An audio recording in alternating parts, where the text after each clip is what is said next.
निर्णय तुम्ही घ्यायचा आहे, परंतु यावेळी आम्ही एक भविष्यवाणी करतो आहोत। जर मार्तंड भैरव या युद्धात प्रत्यक्षपणे उतरले तर भविष्यात दैत्यांचा फार मोठा सर्वनाश होईल आणि जे दैत्य जिवंत राहतील त्यांना कायमस्वरूपी पाताळात राहावं लागेल। या भविष्यवाणीने मला जर त्या शिवाचं भय वाटत असेल, असा जर तुमचा समज झाला असेल तर तो तुमचा भ्रम आहे।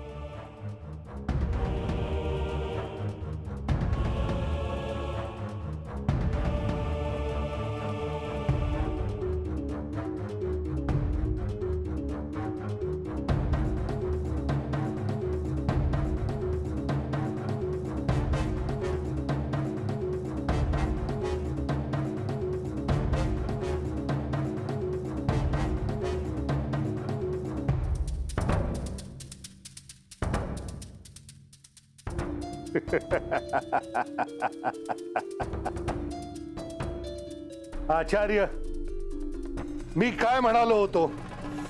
मी जे म्हणालो होतो ते सत्य ठरत आहे। काय संदेश आहे असुरराज? श्री विष्णू मला भेटण्यासाठी इथं येतायत अशी गुप्त वार्ता आहे आणि कोणत्याही क्षणी ते इथे येऊन पोहोचतील।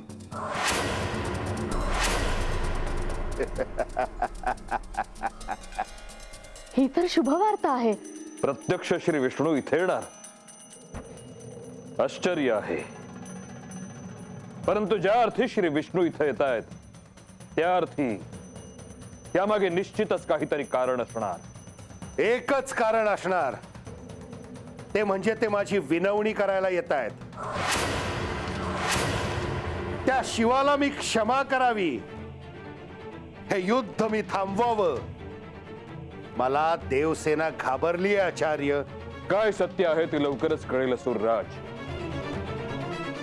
तुर्तास त्यांच्या स्वागताची तयारी करायला हवी। या मल्हारपुरात श्री विष्णूंचे असे अभूतपूर्व स्वागत होईल की याआधी कधी झाले नसेल। आचार्य, या भेटीच्या वेळी आपणही इथं थांबवावं, म्हणजे आपल्या मनातल्या ज्या शंका असतील त्या दूर होतील।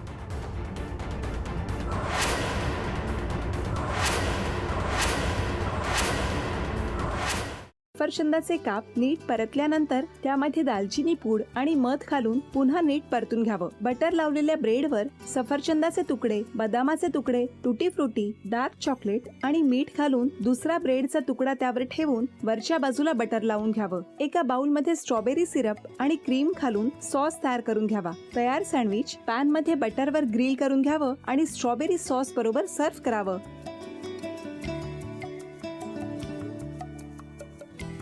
हे जेव्हा बोलत होते तेव्हा मी बघत होतो की या दोघांनी स्वतःचा संसार उभा केलाच, पण स्वतःच्या संसाराबरोबर अनेकांच्या आयुष्यात आनंद निर्माण केला।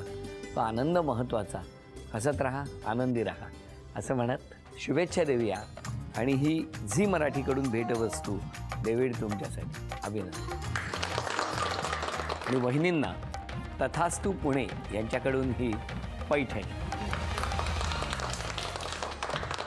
अभिनंदन।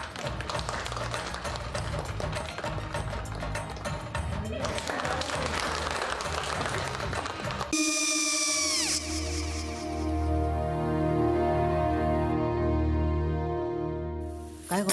हा काय झालं? काय झालं? काय काय आले, मी निकाल लावून आली। हो, पण तिची आईच काय बोलली? तिला वाटलं का सगळ्या निशाने आपल्या चुका कबूल केल्या का? आई, मी चांगलं सुनावून आली आहे। त्या तिची बाजू घेत होत्या, पण मी लक्ष दिलं नाहीये।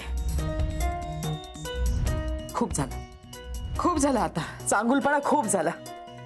मऊ दिसलं ना की कोपऱ्याने खणतात ना माणसं, ते असं। अहो, पण आईच म्हणली काय तिची? पटला काय तिका? मला माहिती। आई, मी तुम्हाला नंतर फोन करते। हो, आणि आई बाबा जे बोलले त्याचं वाईट नका वाटून घेऊ। सॉरी। सॉरी काय त्या? नेहा आले। आई, मी येते। होय काकू येते।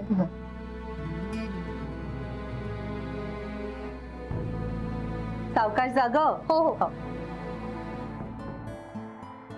मग काय काकू, कधी उडवता लग्नाचा बार? बघूया.